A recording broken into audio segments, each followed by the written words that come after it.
Je m'appelle Samuel. J'ai 26 ans et il y a 10 minutes, mon père a pris un fer neuf de golf pour s'en prendre à la seule chose qui me donne ma liberté. Avant de vous raconter comment j'ai fini par acheter le toit sous lequel il vit alors qu'il était occupé à se moquer de moi, s'il vous plaît, dites-moi d'où vous regardez dans les commentaires. Je lis chacun d'entre eux. Le bruit du titane qui claque n'est pas comme celui du bois qui casse. Ça ne craque pas. Ça hurle. C'est un cri métallique aigu qui vibre à travers le sol en béton et remonte directement dans mes jambes paralysées. J'étais assis là, impuissant, sur le sol froid et taché d'huile du garage, regardant la tête du club de golf se lever et s'abattre encore et encore. Mon père, Richard, n'était pas essoufflé. Il était calme, terriblement calme. Il ajusta les manchettes de son costume italien, un costume que je savais qu'il avait mis sur une carte de crédit spécifiquement pour aujourd'hui, et regarda les débris. Mon fauteuil roulant à cadre rigide sur mesure, une pièce d'ingénierie qui m'avait coûté 5 000 $ et 2 ans d'économie, n'était plus qu'un tas de métal tordu. L'essieu était plié à un angle de 45 degrés. Les rayons en fibre de carbone étaient brisés. Je te l'avais dit, Samuel, dit Richard, sa voix douce, dénuée de tout remords. Il ne m'a même pas regardé. Il inspectait le club de golf à la recherche d'égratignures. Nous sommes une famille. Les familles se soutiennent mutuellement. Tu ne vas pas à cette cérémonie de remise des diplômes pour parader avec ta situation. Tu vas à la fête de révélation du sexe du bébé de ton frère. J'ai agrippé le sol en béton avec mes mains, mes articulations devenant blanches. C'est ma remise de diplôme universitaire, papa, dis-je, ma voix étonnamment stable. Je suis le major de promotion. J'ai travaillé 4 ans pour ce jour. Richard a ri. C'était un son sec et dédaigneux avec lequel j'avais grandi. Il enjamba mes jambes comme s'il s'agissait simplement de bois mis au rebut. Major de quoi? Rester assis devant un ordinateur. Tout le monde s'en fiche. Samuel Julian nous donne un petit-fils. C'est un véritable héritage.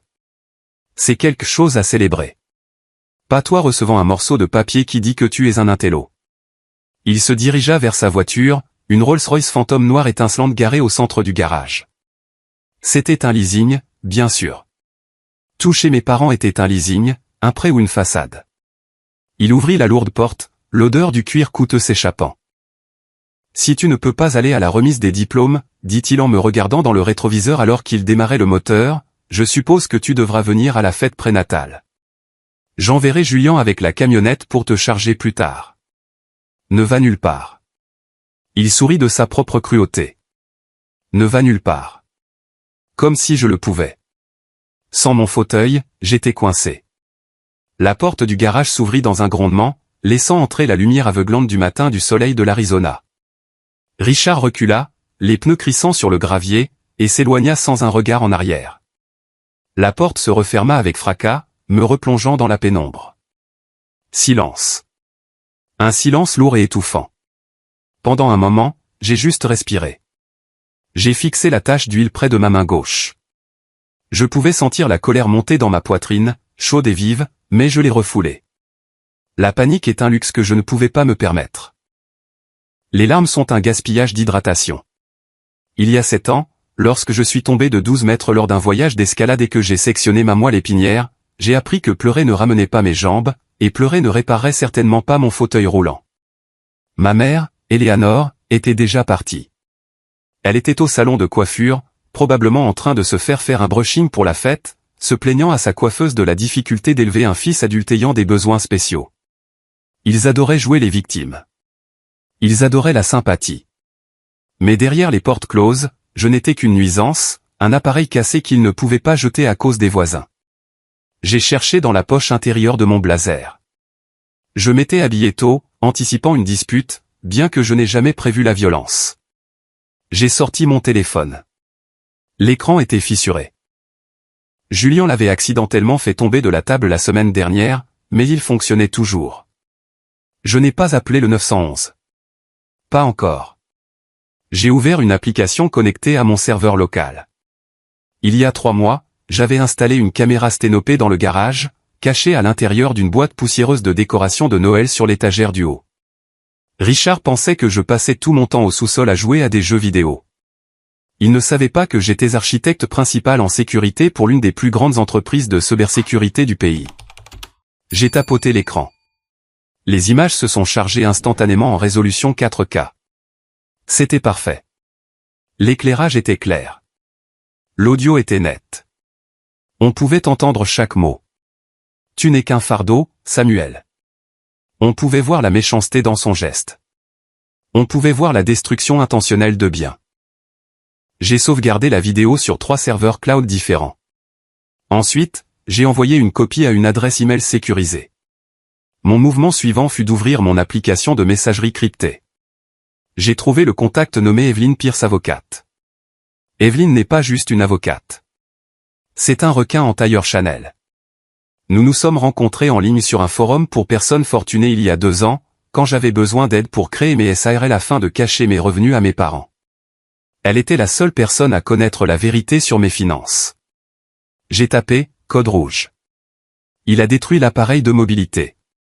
Menace physique confirmée. Lancer l'achat. Les 3 points sont apparus immédiatement. Es-tu en sécurité, a-t-elle répondu. Solde du garage. Indemne physiquement. Dommages émotionnels, 0. Je suis prêt. Bien reçu, Samuel. Je déclenche la clause. La banque était heureuse de se débarrasser de l'actif toxique. Le virement bancaire pour le rachat de l'hypothèque est en cours de traitement. À midi, Phoenix Holdings LLC sera le seul propriétaire de la propriété au 42 Oak Drive. Tu posséderas l'acte. J'ai laissé échapper un souffle que je ne savais pas que je retenais. Il pensait que j'étais fauché. Il pensait que je vivais de mes chèques d'invalidité. Il menaçait constamment de me mettre à la porte, de m'envoyer dans un établissement géré par l'État si je ne leur obéissais pas. Il n'avait aucune idée que mon salaire l'année dernière, bonus et stock options inclus, était de plus de 300 000 $. Il n'avait aucune idée que j'avais discrètement racheté leurs dettes. J'ai regardé à nouveau le fauteuil cassé. C'était 5 000 $ partis en fumée. Mais dans l'ensemble, c'était un petit prix à payer pour les preuves dont j'avais besoin. Je me suis traîné vers l'établi. La force du haut de mon corps est la seule chose que j'ai. Je me suis hissé en position assise contre le mur. Il était 8h15. La remise des diplômes commençait à 10h. Je n'allais pas la rater. Richard voulait me briser. Il voulait que je sois l'impotent à sa fête. Un accessoire pour son récit de famille parfaite. J'ai composé le numéro de Marcus. Marcus est mon meilleur ami. Un ancien secondeur devenu kinésithérapeute. Il mesure un M93, est bâti comme un tank et a un cœur en or. Samy, joyeux jour de remise des diplômes. Sa voix résonna dans le haut-parleur. Je suis en route pour te chercher. Tu es prêt à rouler, Marcus, dis-je, gardant ma voix plate pour cacher le tremblement. Apporte le camion et apporte le fauteuil de rechange de ton garage. Le vieux rouillé. La ligne devint silencieuse. Marcus n'est pas bête. Pourquoi as-tu besoin du rechange? Qu'est-il arrivé au Carbonex? Richard est arrivé, dis-je. Il l'a fracassé avec un club de golf. J'entendis un bruit à l'autre bout qui ressemblait à quelque chose de lourd jeté contre un mur. Je suis à 5 minutes, grogna Marcus. S'il est là, Sam, je jure devant Dieu, je vais. Il est parti, coupez-je. Arrive juste ici. Nous avons un horaire. Et Marcus, porte ton costume. Nous avons une fête à incruster après la cérémonie. J'ai raccroché et regardé autour du garage. C'était la maison où j'avais grandi. La maison où j'avais appris à marcher puis appris à ramper. La maison où mes parents m'ont dit qu'ils m'aimaient jusqu'à ce que je devienne gênant. J'ai regardé la tache d'huile où la Rolls-Royce se trouvait habituellement. Profite de la balade, papa. Parce que tu es sur le point d'être à court de route. Pendant que j'attendais Marcus, le fantôme de mon passé s'assit avec moi dans ce garage. Pour comprendre pourquoi un père ferait cela à son fils, il faut comprendre la pourriture au cœur de la famille Torres. Ça n'a pas commencé aujourd'hui. Ça a commencé il y a 7 ans. J'avais 19 ans, j'étais en 2e année d'université avec une bourse complète d'athlétisme. J'étais l'enfant chéri à l'époque. Richard adorait se vanter de mes temps de sprint auprès de ses copains de golf. J'étais son trophée. Puis vint le voyage d'escalade à Sedona. C'était censé être un week-end amusant avec l'équipe. Je me souviens d'avoir tendu la main vers une prise. La sensation de la roche sous mes doigts et puis plus rien. Un mousqueton a lâché. Je suis tombé de 12 mètres. Je me suis réveillé aux soins intensifs avec des tubes dans la gorge. Le médecin se tenait au pied de mon lit avec un air sombre, mais je ne l'ai pas regardé. J'ai regardé mes parents. Ma mère pleurait, mais elle ne me regardait pas. Elle regardait Richard. Que allons-nous faire, Richard? Les escaliers, la salle de bain. La maison n'est pas construite pour ça. Et Richard, il n'avait pas l'air triste. Il avait l'air ennuyé. Il ressemblait à quelqu'un qui venait de trouver une égratignure sur sa nouvelle voiture. On va faire un procès, fut la première chose qu'il dit. Pas, ça va? Pas, on t'aime. Juste, on va faire un procès. Ils ont fait un procès. Ils ont obtenu un règlement d'assurance massif en mon nom. Mais parce que j'étais sous médicaments et en état de choc, Richard m'a convaincu de signer une procuration temporaire pour gérer les factures médicales. Je n'ai jamais vu un centime de cet argent. Soudain, nous avions une nouvelle cuisine. Soudain, Richard had a new watch. Soudain, mon jeune frère Julien avait un tout nouveau fonds universitaire qui faisait étrangement la taille exacte de mon indemnité pour douleur et souffrance. À partir de ce jour, les rôles se sont inversés. Je suis devenu le fardeau. Julien est devenu le prince. Julien a 24 ans maintenant. Il a l'apparence de mes parents et leur manque total d'empathie. Il a abandonné l'université 3 fois. Il a lancé 5 entreprises qui ont toutes fait faillite en quelques mois. Mais pour Richard et Eleanor, Julien est un visionnaire. Je me souviens de la nuit où Julien a craché sa Porsche Cayenne. Un autre cadeau de mon argent de règlement. Il est entré en titubant dans ma chambre à 3 heures du matin, puant la vodka. Sam, réveille-toi, siffla-t-il en secouant mon épaule. J'ai besoin que tu dises que tu étais avec moi. Quoi? Je me frottais les yeux. J'ai enroulé la Porsche autour d'un poteau téléphonique. J'ai besoin que tu dises que tu as eu une crise ou quelque chose comme ça. Dis que je t'emmenais d'urgence à l'hôpital. Papa ne se fâchera pas si c'était une urgence médicale. J'ai refusé. Je ne mentirai pas pour toi, Julien.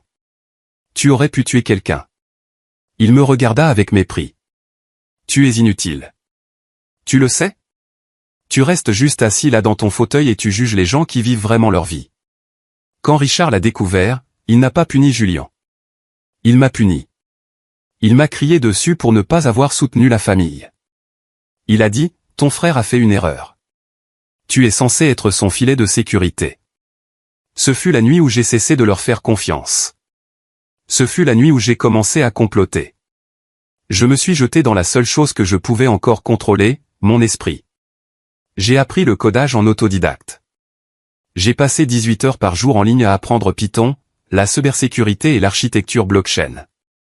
J'ai travaillé sous un pseudonyme, l'architecte. Au début, je gagnais peu d'argent.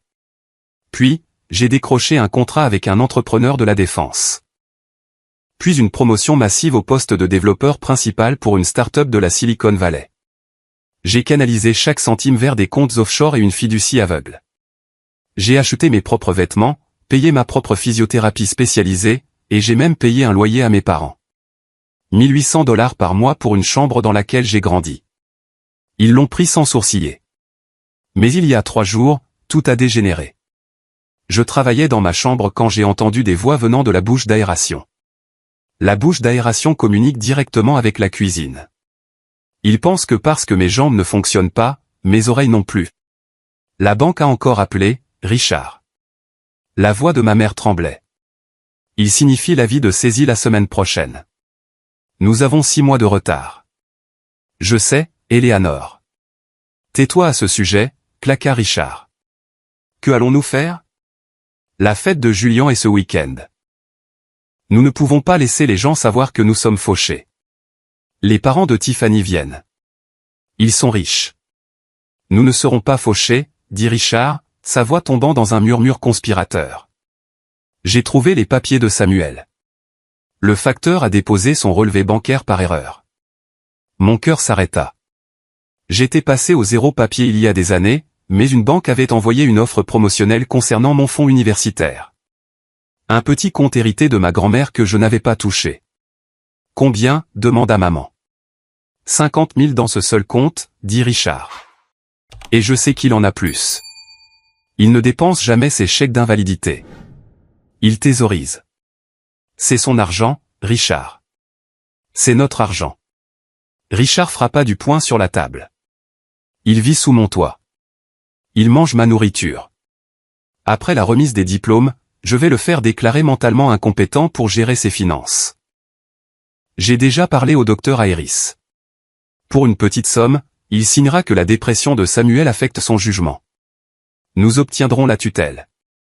Ensuite, nous viderons les comptes, paierons l'hypothèque et achèterons une maison à Julien pour le bébé. J'étais assis dans mon fauteuil roulant, figé. Ce n'étaient pas juste de mauvais parents. C'étaient des prédateurs. Ils prévoyaient de me faire le coup de Britney Spears. Ils voulaient prendre ma liberté, mon argent et ma vie. Cette nuit-là, je n'ai pas dormi. J'ai appelé Evelyne. Combien pour racheter la dette sur la maison de mes parents? Je lui ai demandé. Samuel, es-tu sûr? Renseigne-toi. Si la banque saisit, ils vendront la note à bas prix à un acheteur au comptant. Je veux être cet acheteur. Alors que j'étais assis dans le garage à attendre Marcus, fixant les restes brisés de ma vie, je n'étais pas seulement une victime. J'étais un chasseur tendant un piège. Ils voulaient une guerre. Ils étaient sur le point d'obtenir un hiver nucléaire. La tension était montée toute la semaine. Mais l'explosion a vraiment eu lieu au dîner hier soir. Ce repas a été le catalyseur de l'incident du club de golf ce matin. Nous étions assis dans la salle à manger. Le lustre était tamisé pour cacher la peinture écaillée dans les coins. Un entretien que mon père ignorait pour payer le leasing de sa voiture. Maman avait fait un rôti, mais elle a servi à Julien les meilleurs morceaux et m'a donné les bouts secs et nerveux. C'était mesquin, mais c'était leur façon de faire. Julien avait déjà bu 3 bières. Il était assis avec son bras autour de Tiffany, sa petite amie depuis 4 mois. Tiffany est compliquée. Elle est jolie d'une manière acérée et calculée. Elle me regardait avec des yeux trop alertes, trop évaluateurs. Alors, annonça Julien la bouche pleine de pommes de terre. La révélation du genre va être épique. J'ai commandé des canons à fumée bleue et rose et un drone. Samuel, tu vas piloter le drone, n'est-ce pas? Il n'a pas demandé. Il a ordonné. Je ne peux pas, Julien, dis-je, coupant ma viande lentement. Ma cérémonie de remise des diplômes commence à 10 heures. La fête est à midi. Je ne serai pas de retour à temps pour la révélation. La table devint silencieuse. Le seul bruit était le cliquetis des couverts. Annule la remise des diplômes, dit Richard. Il ne leva même pas les yeux de son assiette. Pardon, demandai-je. C'est juste une cérémonie, Samuel, intervint maman, sa voix mielleuse. Il t'envoie le diplôme par la poste de toute façon. Ce n'est pas comme si tu allais marcher sur la scène. C'est juste rouler. C'est gênant pour tout le monde. La cruauté de cette déclaration resta suspendue dans l'air. Gênant. Ma réussite était gênante pour eux. Je suis le major de promotion, répétai-je. Je fais un discours. Personne ne veut entendre un infirme se plaindre de la vie, ricana Julien. De plus, il s'agit du bébé, le premier petit enfant. Ne sois pas si égoïste, samedi, Tiffany intervint alors. Ouais, Sam, on a vraiment besoin de toi. De plus, on espérait que tu pourrais, tu sais, participer. La facture du traiteur est d'environ 3000, et puisque tu ne paies pas de vrai loyer. J'ai regardé Tiffany. J'avais fait quelques recherches sur elle. Je paie les charges, Internet et l'aménagement paysager, dis-je. Et j'économise pour un dépôt sur un appartement. Je déménage le mois prochain. Ce fut le déclencheur. Richard laissa tomber sa fourchette, qui cliqueta bruyamment contre la porcelaine fine.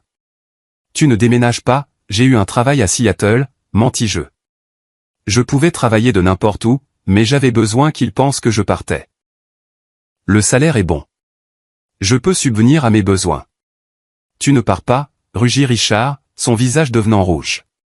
Tu penses que tu peux juste abandonner cette famille après tout ce que nous avons fait pour toi? Qui a changé tes draps? Qui t'a conduit à la thérapie? J'ai engagé une infirmière pour ça, papa. Tu ne m'as conduit nulle part depuis 4 ans. N'ose pas me répondre. Richard se leva, me dominant. Voici la réalité, Samuel. Tu restes ici. Tu vas signer l'accès à tes comptes pour que je puisse gérer tes économies correctement. Tu ne comprends manifestement pas comment le monde fonctionne.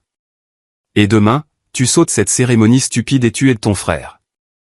Et si je ne le fais pas, le défi est jeu. Alors tu peux trouver un autre endroit pour dormir ce soir. Et bonne chance pour descendre ton fauteuil roulant par les marches de devant sans rampe. C'était une menace directe à ma sécurité. J'ai fini mon dîner en silence, mais mon esprit s'emballait. Plus tard cette nuit-là, alors que je me brossais les dents, j'ai vérifié les journaux du réseau. Être un expert en sécurité signifie que je surveille tout le trafic sur le Wi-Fi domestique. J'ai vu une conversation WhatsApp depuis le téléphone de Tiffany. C'était à un contact nommé Kyle, entraîneur personnel. Texte: endure juste encore quelques semaines, bébé. Le vieux est fauché, mais le frère a une cachette secrète. Julien est un idiot. Il croit n'importe quoi.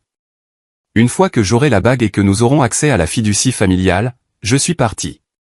Réponse: est-ce qu'il sait que le gosse n'est pas de lui? Texte: MDR. Il pense qu'il est un super étalon. Il n'en a aucune idée. Garde juste le silence sur l'arrangement de garde avec ton ex. J'ai besoin que ça ait l'air réel. J'ai fixé l'écran. Mon sang s'est glacé.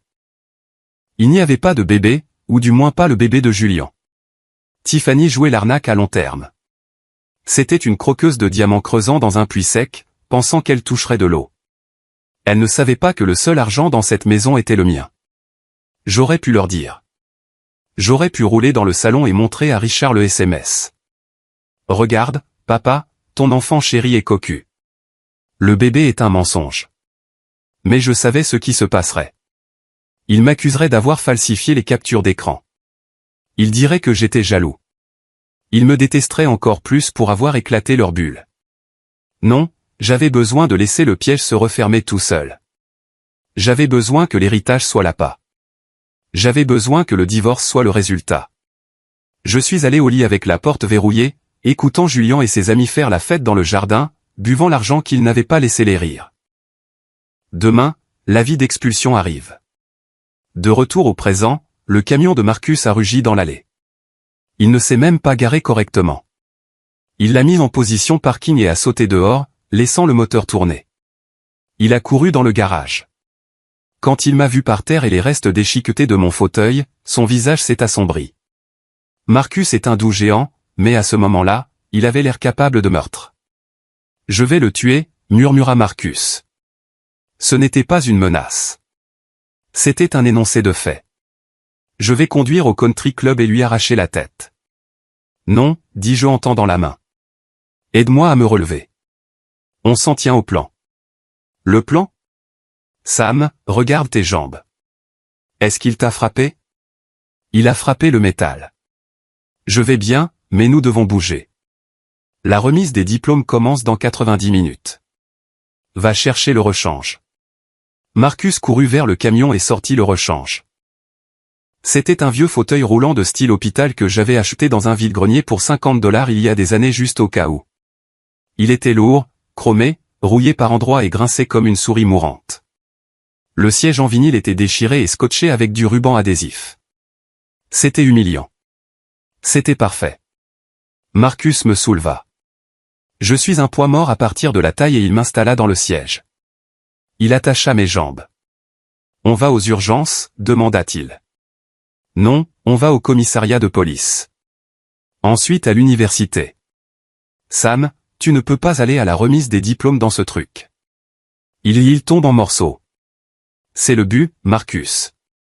C'est exactement le but. Le trajet jusqu'au commissariat fut silencieux. J'étais assis sur le siège passager, mon esprit repassant les instructions de l'avocate. Nous nous sommes arrêtés au poste. Sortir fut une lutte. Le vieux fauteuil ne gérait pas bien le trottoir. J'ai failli basculer 2 fois. Marcus a dû me stabiliser. J'ai vu des gens regarder. Un gars dans un beau costume de remise de diplôme assis dans un tas de ferraille. À l'intérieur, la climatisation était glaciale. J'ai roulé jusqu'à l'accueil. Je voudrais signaler un crime, dis-je au sergent de bureau. Elle a baissé les yeux. Elle a vu la graisse sur mes mains, le ruban adhésif sur le fauteuil.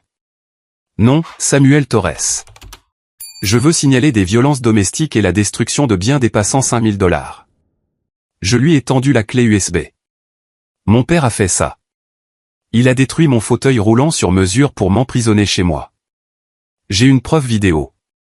L'officier Miller, une femme à l'air dur dans la cinquantaine, est sortie de l'arrière. Elle a pris la clé. 10 minutes plus tard, elle est ressortie. Son visage était dur. Nous avons vu la vidéo, dit-elle. Sa voix était plus douce qu'avant. Il a utilisé un club de golf.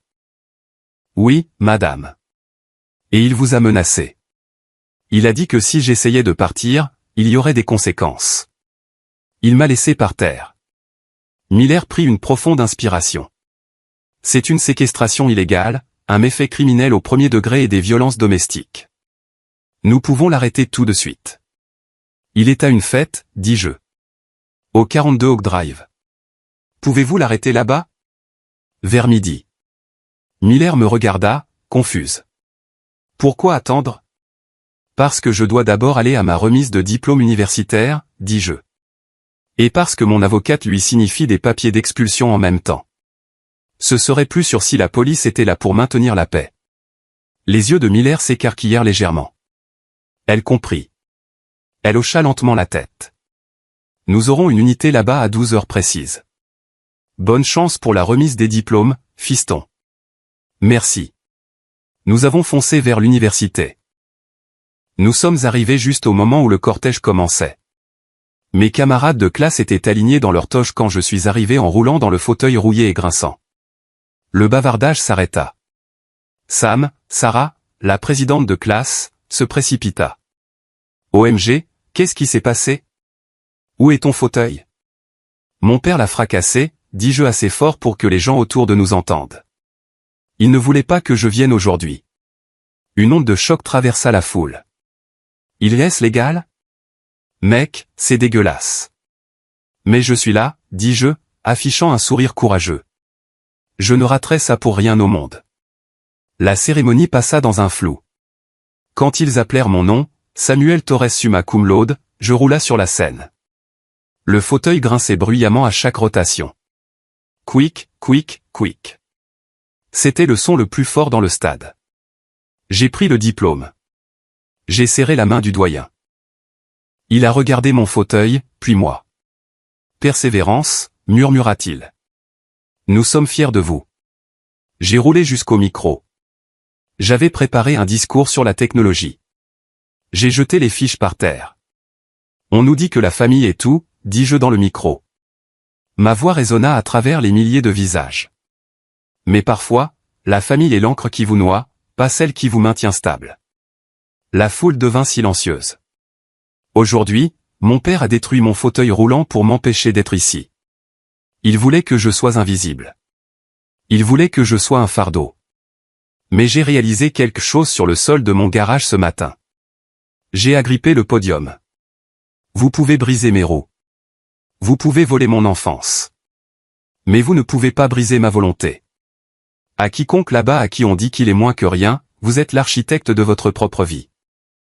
Virez les gens qui ne méritent pas un siège à votre table. Pendant 3 secondes, il y eut un silence. Puis le stade éclata. Ce n'étaient pas des applaudissements polis. C'était un rugissement. Les gens se levèrent. Les parents applaudissaient. J'ai vu Marcus au premier rang essuyant des larmes de ses yeux. J'ai roulé hors de la scène, mon cœur battant la chamade, mon téléphone vibra sur mes genoux. C'était Evelyne. Texte, l'acte est enregistré. Tu es le propriétaire officiel. La saisie est stoppée. Je te retrouve à la maison dans 30 minutes. Allons servir un peu de justice. J'ai regardé Marcus. Prêt? N'est prêt, dit-il. Nous sommes remontés dans le camion. La tristesse était partie. La peur était partie. Maintenant, il n'y avait que l'anticipation froide et dure de la chute. Le trajet de retour vers la maison ressemblait à l'approche d'un champ de bataille. Mon téléphone explosait de messages de camarades de classe qui avaient enregistré mon discours. C'était déjà tendance sur TikTok localement. Mais Richard et Eleanor vivaient dans une bulle. Ils ne vérifieraient pas les réseaux sociaux pendant leur fête importante. Nous avons tourné sur Oak Drive. La rue était bordée de voitures. Mes parents avaient invité tout le monde. Voisins, membres de l'église, frères de fraternité de Julian, parents riches de Tiffany. La maison, ma maison, était décorée. Une arche de ballons roses et bleus encadrait la porte d'entrée. Un panneau sur la pelouse disait « Bébé Torres, prince ou princesse ». La Rolls-Royce de Richard était garée en plein centre de l'allée, bloquant tout le monde, affirmant sa domination. Marcus a garé son F-150 directement sur la pelouse, écrasant quelques pétunias prisées de maman. Il s'est garé en diagonale derrière la Rolls, la coinçant complètement. « Faisons ça », dit Marcus. Il déchargea le fauteuil rouillé. Je me suis transféré dedans. Nous ne sommes pas allés à la porte latérale. Nous sommes allés à la porte d'entrée. J'ai utilisé ma clé. Nous avons roulé à travers le hall. Je pouvais entendre la musique retentir depuis le jardin.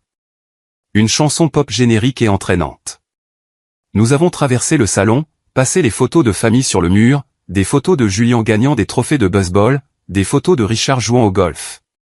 Il n'y avait pas une seule photo de moi après l'âge de 19 ans. Nous sommes sortis sur le patio. Il y avait environ 50 personnes. Un traiteur servait des cocktails de crevettes. Julian tenait un micro, l'air rougeau et heureux. Richard se tenait près du grill, tenant un scotch, riant bruyamment de quelque chose que le père de Tiffany avait dit. Les roues rouillées grincèrent sur les pavés. Quick, quick.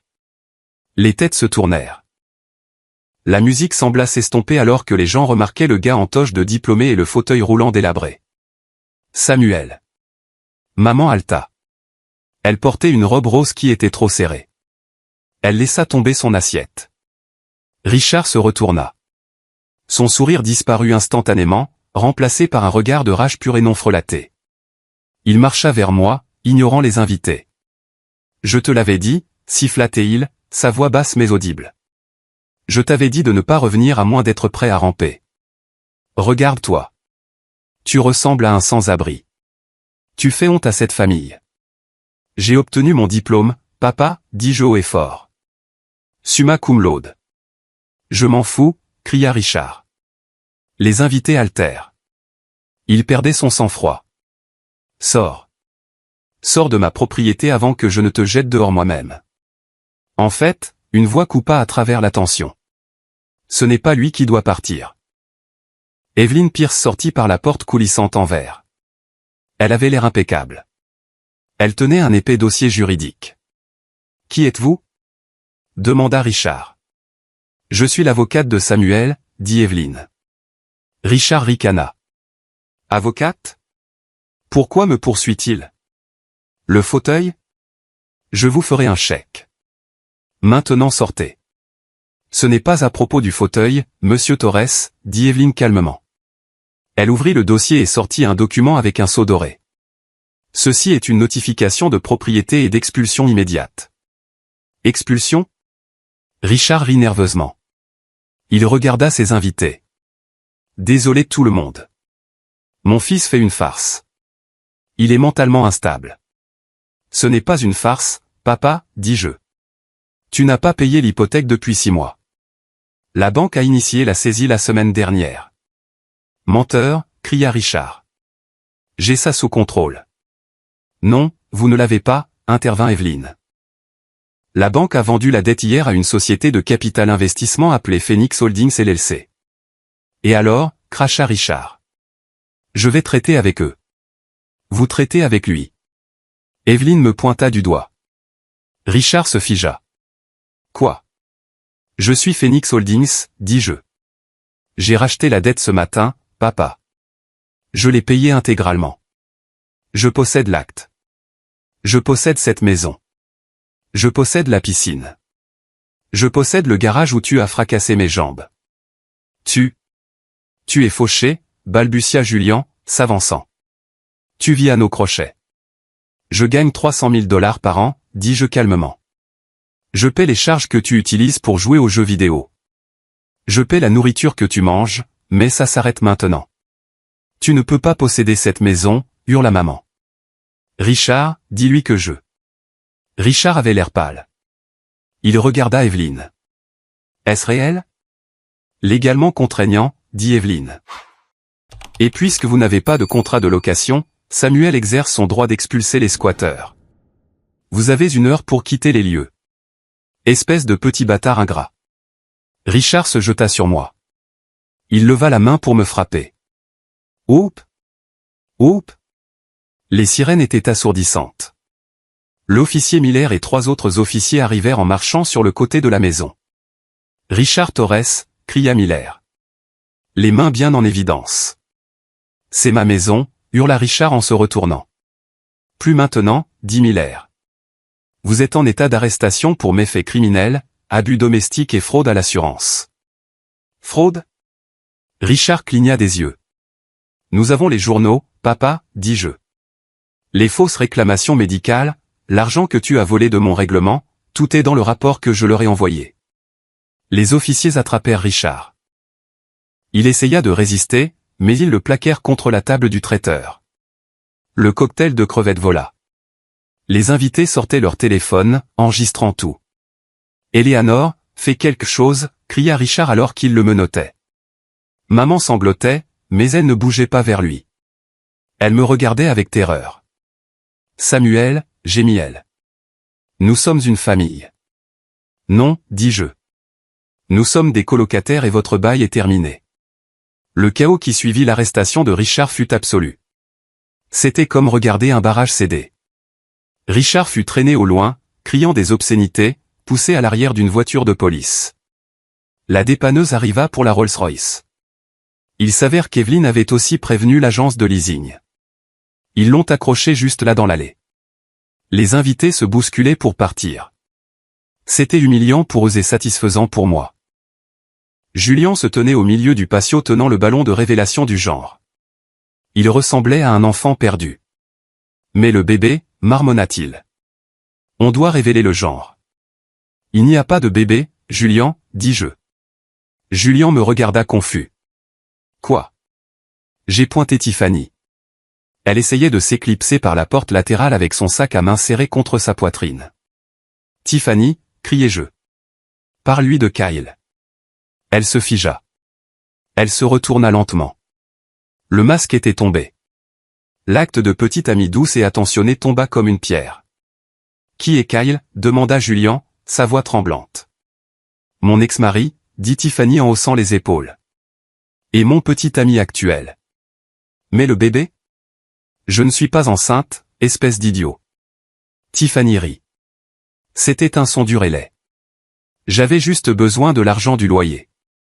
Je pensais que tes parents étaient riches.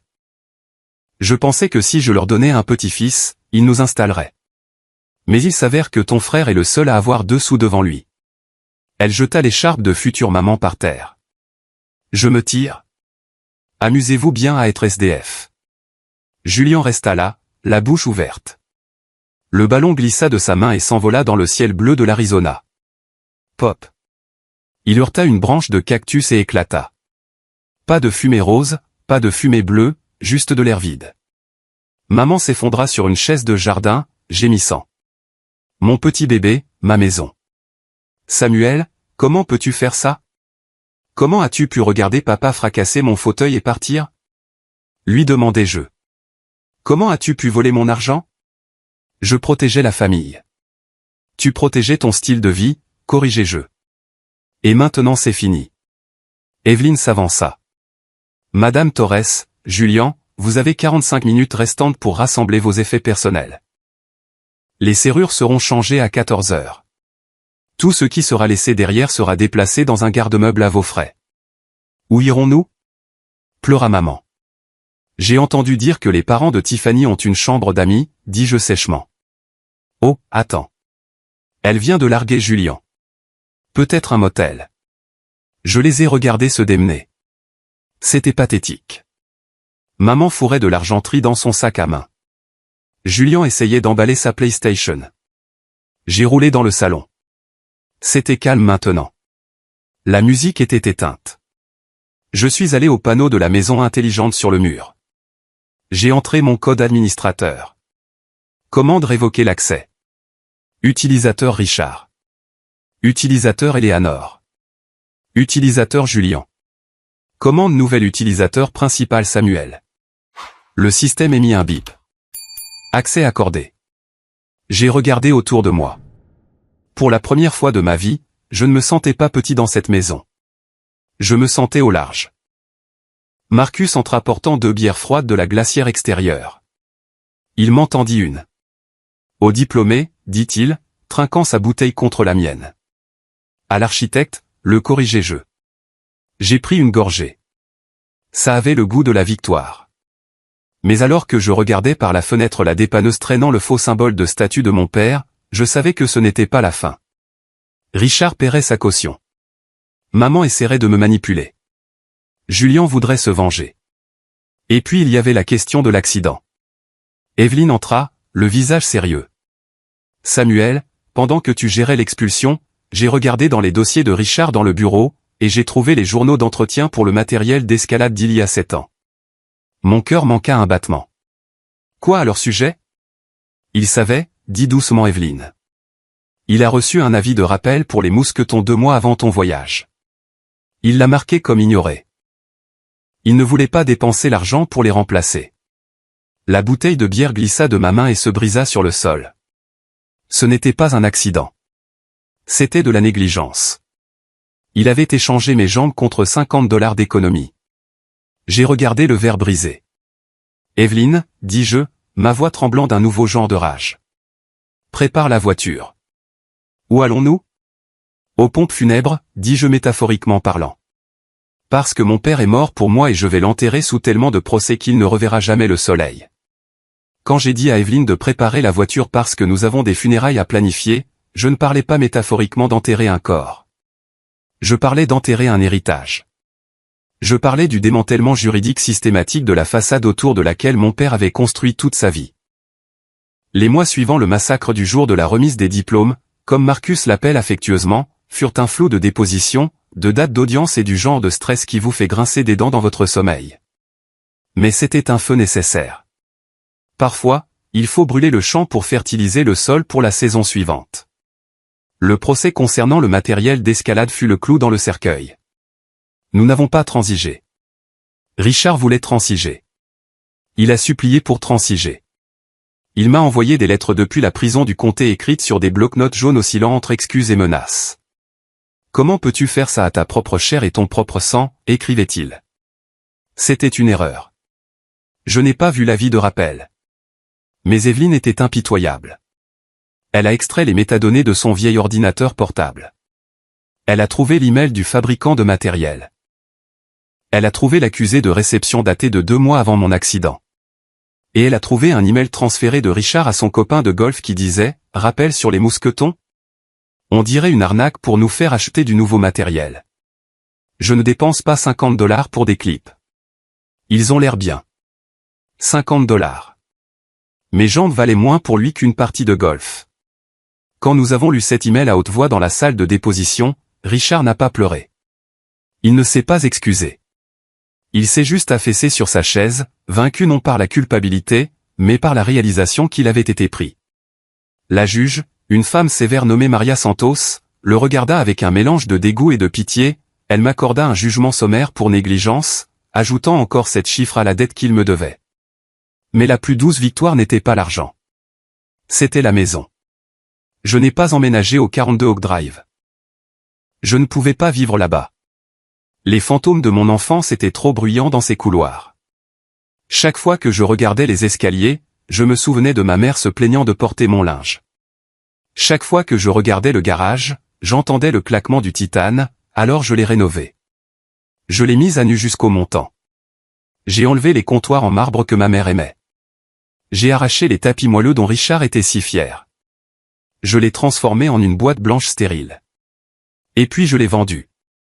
Je l'ai vendu à un jeune couple sympathique avec un grand Danois. Ils ont fait une excellente affaire. J'ai pris une perte sur la vente juste pour faire bouger la propriété rapidement. Richard en a entendu parler par son avocat, savoir que des étrangers vivaient dans son château, laissant un chien dormir dans sa chambre principale, lui aurait causé une légère attaque de panique dans sa cellule de détention. 1 an s'est écoulé depuis ce jour.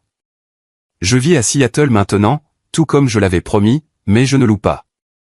J'ai acheté un penthouse dans le quartier de Belltown, surplombant le détroit. C'est une maison intelligente au sens le plus vrai. Tout est contrôlé par la voix. Les comptoirs sont réglables en hauteur et les ascenseurs sont à grande vitesse. Mon entreprise, Phoenix Architecture, a pivoté. Nous ne construisons plus seulement des pare-feux pour les banques. Nous concevons des espaces de vie accessibles pour les vétérans handicapés et les survivants d'accidents. Nous utilisons la technologie pour redonner aux gens leur dignité. J'étais assis sur mon balcon ce matin en buvant du café, un café coûteux fait dans une machine qui coûtait plus cher que la montre de Richard quand mon téléphone a sonné. C'était un numéro local de chez moi en Arizona. J'ignore généralement ceci, mais quelque chose m'a fait répondre. Allô, Samuel. La voix était rauque, plus âgée. Il m'a fallu une seconde pour la remettre. C'était Monsieur Henderson, le voisin qui vivait à côté de chez mes parents depuis 20 ans. Celui qui a été témoin de l'attaque du garage. Monsieur Henderson, tout va bien? Je vais bien, fiston. Je suis juste en train de nettoyer mon garage. J'ai trouvé quelque chose à toi. À moi? J'ai tout pris.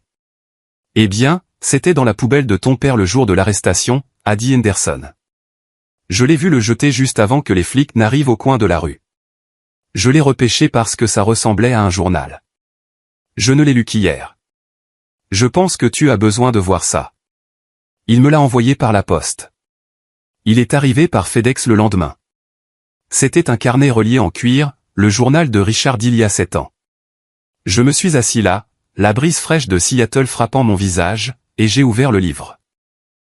Je m'attendais à lire des choses sur des affaires ou des scores de golf. Au lieu de cela, j'ai lu les divagations d'un narcissique terrifié par son propre fils. Entrée datée du 12 juin, une semaine avant l'accident. Les temps de piste de Samuel deviennent trop bons. Les recruteurs appellent. S'il va aux Jeux Olympiques, il sera plus grand que moi. Il est déjà plus intelligent que moi. Je vois la façon dont il regarde mes feuilles de calcul. Il sait que je truque les chiffres. J'ai besoin qu'il ralentisse. J'ai besoin qu'il ait besoin de moi. S'il est indépendant, je perds le contrôle. J'ai tourné la page. Entrée datée du 20 juin, le jour de l'accident. L'appel est arrivé. Il est tombé paralysé. Eleanor est hystérique, mais je me sens soulagé. Il ne va nulle part maintenant. Il est coincé ici. Il a besoin de moi pour payer les factures. Le garçon en or est brisé. Maintenant, je peux être à nouveau le chef de la maison. J'ai fermé le livre. Mes mains ne tremblaient pas cette fois. Pendant des années, je me suis demandé si j'étais impossible à aimer. Je me suis demandé si j'étais un fardeau. Mais ce livre prouvait le contraire. Je n'étais pas un fardeau. J'étais une menace. Mon potentiel était si grand que mon propre père me préférait briser plutôt que couronner de succès. C'était la dernière pièce de clôture dont je ne savais pas que j'avais besoin. J'ai décidé de faire un voyage en Arizona. Pas par nostalgie, mais pour voir la réalité de la nouvelle aube pour le reste du clan Torres. Je ne leur ai pas dit que je venais. J'ai loué une voiture, une camionnette spécialisée avec des commandes manuelles, et j'ai conduit devant le vieux quartier. Je me suis arrêté à un lave-auto Sudenshine à la périphérie de la ville. Evelyn m'avait dit que c'était là que Richard travaillait dans le cadre de son programme de semi-liberté. Je me suis garé de l'autre côté de la rue et il était là. Richard Torres, l'homme qui portait des costumes à $2000 et criait sur les serveurs si son steak était légèrement trop cuit, portait une combinaison jaune fluo. Il essuyait les jantes d'une Honda Civic. Il avait l'air d'avoir 20 ans de plus. Ses cheveux étaient blancs et clairsemés. Sa posture était affaissée. Il laissa tomber son chiffon et se pencha pour le ramasser, gémissant de douleur. L'homme qui se moquait de mon handicap était maintenant brisé par le travail manuel. Je l'ai observé pendant 10 minutes. Un gérant est sorti et lui a crié de bouger plus vite. Richard a tressailli, un tressaillement physique, et a frotté plus fort. J'aurais pu conduire là-bas. J'aurais pu baisser la vitre et montrer ma Rolex. J'aurais pu lui jeter un billet de $100 et lui dire de garder la monnaie, mais je ne l'ai pas fait parce que c'est ce qu'il aurait fait. J'ai mis la voiture en marche et je suis parti. Il ne m'a jamais vu. Il était trop occupé à frotter la saleté des roues de quelqu'un d'autre pour remarquer son fils passer en voiture. J'ai conduit jusqu'au complexe d'appartements miteux du côté sud de la ville où maman et Julien vivaient. Evelyne a dit qu'ils partageaient un appartement d'une chambre. J'ai vu Julien assis sur le trottoir à l'extérieur. Il fumait une cigarette portant un t-shirt délavé. Il avait l'air bouffi, fatigué. L'éclat de l'enfant chéri avait complètement disparu.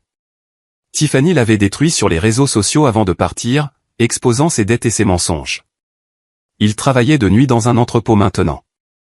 Maman est sortie par la porte. Elle portait un panier de linge vers les machines à pièces communes. Elle avait l'air fatiguée, ses cheveux gris et en désordre. Elle criait quelque chose à Julien, probablement en le harcelant à propos d'argent. Ils avaient l'air misérables. Ils avaient l'air piégés. Et soudain, j'ai réalisé quelque chose de profond. Je ne les détestais plus. La haine demande de l'énergie. La haine exige que vous accordiez de la valeur à l'objet de votre émotion. Je ne les valorisais pas. C'étaient juste des étrangers qui me connaissaient autrefois. J'ai conduit à l'aéroport. J'avais un vol à prendre. J'avais une réunion avec une entreprise de robotique à Tokyo la semaine prochaine. Nous travaillons sur un prototype d'exosquelette qui pourrait permettre aux paraplégiques de marcher sur de courtes distances. J'étais le pilote d'essai. Alors que l'avion décollait, s'élevant au-dessus du désert, laissant la chaleur et la poussière derrière lui, j'ai regardé la grille de la ville. Quelque part là-bas, dans un appartement exigu et un lavoto chaud, la famille Torres vivait la vie qu'elle avait méritée, et je volais vers la vie que j'avais construite. 3 mois plus tard, Tokyo, Japon.